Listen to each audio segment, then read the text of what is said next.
2026 வரப்போற சட்டமன்ற தேர்தலை எதிர்கொள்ற வகையில எடப்பாடி பழனிசாமி அவர்கள் இன்னைக்கு தன்னுடைய பயணத்தை தொடங்கி இருக்கிறாரு. மக்களை காப்போம், தமிழகத்தை மீட்போம் அப்படிங்கிற டேக்லைன் வச்சு இந்த பயணம் தொடங்கப்பட்டிருக்குது. முதல் கட்டமா கோயம்புத்தூர்ல ஆரம்பிச்சு தஞ்சாவூர்ல இந்த பயணம் முடியும் அப்படின்னு சொல்லி அறிவிக்கப்பட்டிருக்குங்க. முதல் நாளான இன்னைக்கு மேட்டுப்பாளையம் தொகுதியிலிருந்து தன்னுடைய பயணத்தை ஆரம்பிச்சிருக்காரு. கூடவே விவசாயிகள், நெசவாளர்கள், செங்கல் உற்பத்தியாளர்கள், பொதுமக்கள் அப்படின்னு சொல்லி இந்த தரப்பினர்கள் கூட ஒரு கலந்துரையாடல் நிகழ்ச்சியை நடத்திருக்கிறாருங்க. எனவே எடப்பாடி பழனிசாமி அவர்கள் தன்னுடைய சுற்றுப்பயணத்தை சூறாவளி பயணமா மேற்கொள்ள போறாரு.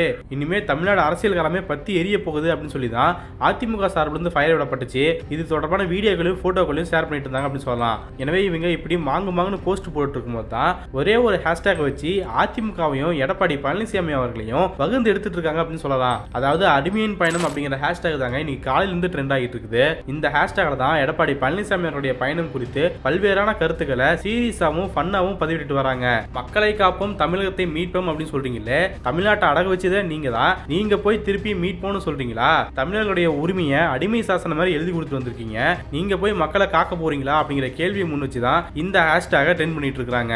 இதுக்காக அவங்க பிரத்யேகமா ஒரு லோகோ வேற ரெடி பண்ணிருக்காங்க. அதாவது அந்த லோகோல உரிமை குரல் எழுப்புற மாதிரி ஒரு கை இருக்கு. அந்த கை பிஜேபி கொடியை பிடிச்சிட்டு இருக்க மாதிரி இருக்குங்க. ஆக பிஜேபியை தன்னுடைய தோல்ல சுமந்துகிட்டு தான் இந்த பயணத்தையே அதிமுக ஆரம்பிக்குது அப்படிங்கிற வகையில தான் இந்த லோகோவை ரெடி பண்ணிட்டு இருக்காங்க. அந்த லோகோ கீழே ஒரு வாசகம் எழுதியிருந்தாங்க. அதுதாங்க படிக்கும்போது ரொம்ப ஃபன்னா இருந்தது. அதாவது மக்களை காப்போம், தமிழகத்தை மீட்போம் அப்படின்னு சொல்லி அதிமுக பயணத்தை தொடங்கும் போது இதை இவங்க எப்படி மாத்திருக்காங்கன்னா மக்களை மறப்போம், தமிழகத்தை விற்போம் அப்படின்னு சொல்லி அப்படியே உல்டாவா மாத்தி ஃபன் பண்ணிட்டு இருக்காங்க. மேலும் இந்த ஹேஷ்டேக்ல நிறைய போட்டோக்களும் வீடியோக்களும் செய்திகளும் பரப்பப்பட்டு இருக்குது. அதெல்லாம் என்னென்ன அப்படிங்கறத பத்தி எல்லாம் இந்த வீடியோல பார்க்கலாம். முதல்ல எடுத்த உடனே விவசாயிகள், நெசவாளர்கள் மற்றும் செங்கல் உற்பத்தியாளர்கள்கிட்ட ஒரு கலந்துரையாடல் நடத்தினார் இல்லையா? அந்த நிகழ்ச்சியில ஒரு விவசாயி எழுந்து நாங்க பவானி ஆத்தங்கரையோட இருக்கிறோம், எங்களுக்கான திட்டத்தை முறையா செயல்படுத்தல அப்படின்னு சொல்லியிருந்தாரு.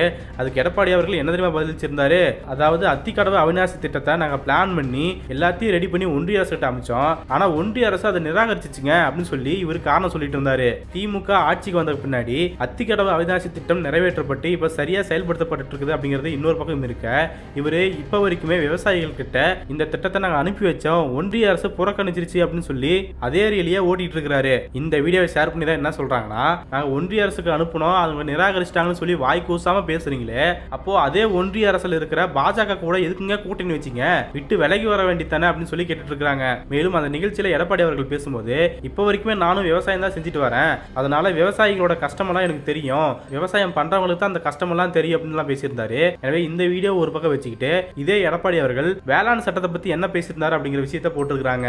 எனவே இந்த ரெண்டு வீடியோக்கள் கம்பேர் பண்ணி போட்டுதான் விவசாயிகளுக்கு பாதிப்பு ஏற்படுத்தக்கூடிய வேளாண் சட்டங்களை ஆதரிச்சுட்டு அது எந்த வகையிலும் பாதிப்பே கிடையாது அப்படின்லாம் பேசிட்டு இப்போ நானும் விவசாயி தான் அப்படின்னு சொல்லி பெருமைப்பட்டுக்கிறதுல என்னங்க பிரயோஜனம் அப்படிங்கிற கேள்வியை முன்வைக்கிறாங்க. நானும் ஒரு விவசாயி, இன்றைக்கும் நான் விவசாயம் செஞ்சுட்டு இருக்கிறேன். விவசாயிக்கு முழுக்க முழுக்க லாபம் தரக்கூடிய சட்டம் இந்த சட்டம். இந்த சட்டத்தின் மூலமாக வேளாண் பெருமக்களுக்கு நன்மை கிடைக்கக்கூடிய சட்டம் என்பதை தெளிவுபடுத்துறாங்க. தொடர்ச்சியாக மத்திய மோடி அரசாங்கம் இதுக்கு செவிசாய்க்காம இருந்துச்சு. இன்னைக்கு வேற வழி இல்லாம விவசாயிகள் போராட்டத்தை ஏற்றுக்கொண்டு, விவசாயிகள் கோரிக்கையை ஏற்றுக்கொண்டு 3 சட்டங்களை திரும்ப பெறுவதாக ஒன்றிய மோடி அரசாங்கம் அறிவித்திருக்கிறது. அதை விவசாயிகள் சங்கங்கள் சார்பாக, போராட்ட குழு சார்பாக நாங்கள் வரவேற்கிறோம். எனவே இந்த கூட்டம் சார்ந்து ஹேஷ்டேக் அடிமையின் பயணம் அப்படிங்கிற பேர்ல இவங்க பதிவிட்டு இருந்தா, அதே சமயம் அந்த கூட்டம் நடக்கும்போது இன்னொரு திடுக்கிடும் சம்பவம் நடந்திருக்குது. அந்த செய்தியுமே இப்ப பரவ ஆரம்பிச்சிருக்குதுங்க. அதாவது இந்த கூட்டம் நடந்துட்டு இருக்கும்போது அதிமுகவுடைய முன்னாள் நிர்வாகி ஒருத்தர் கிட்ட 1 லட்சமும், ஆனந்த் அப்படிங்கிறவர்கிட்ட 1 லட்சமும், இன்னொருத்தர்கிட்ட 2500 ரூபாய் அப்படின்னு சொல்லி யாரோ மர்ம நபர்கள் வரிசையா திருடி இருக்காங்க. எனவே இதை ஷேர் பண்ணி தான் பாஜக காரங்களை கூப்பிட்டா இந்த நிலைமை தாங்க ஏற்படும், பார்த்து உஷாரா இருக்க வேணாமா அப்படின்னு சொல்லி கலாச்சிட்டு இருக்காங்க. மேலும் இதே ஹேஷ்டேக்ல அதிமுகவை பயன்படுத்தி தான் பிஜேபி நல்லா வளர்ந்துட்டு இருக்குது, அதிமுகவை கொஞ்சம் கொஞ்சமா இவங்க கரைச்சிருவாங்க அப்படின்னு சொல்லிட்டு தான் ஒரு வீடியோவை ஷேர் பண்ணியிருந்தாங்க. ஒரு செவுர்ல கீழே ரெட்டலையோட படத்தை வரைஞ்சிருக்காங்க, அதுக்கு மேல தாமரையோட படத்தை வரைஞ்சி அந்த இலையில இருந்து தாமரை மலர்ற மாதிரி பெயிண்டிங் பண்ணியிருந்தாங்க. எனவே இந்த வீடியோவையும் ஷேர் பண்ணிட்டு இருக்காங்க.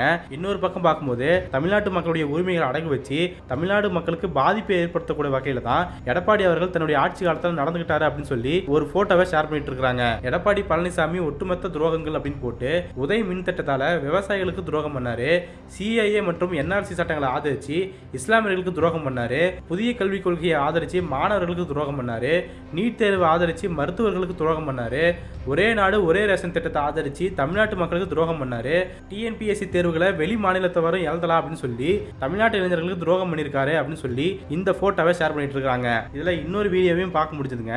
அந்த வீடியோவில் எடப்பாடி அவர்கள் என்ன பேசுறாங்கன்னா, சில பேர் பதவிக்காக காலை கூட பிடிப்பாங்க அப்படின்னு சொல்லி எல்லாம் பேசுறாரு. அப்படியே கட் பண்ணி பார்த்தா இவரு காலை பிடிச்ச வீடியோ ஒன்று போட்டிருக்காங்க. அந்த வீடியோவை நீங்களே பாருங்க. அவருக்கு காரியம் நடக்கும்னா திமுக காரர் காலை கூட பிடிப்பாங்க.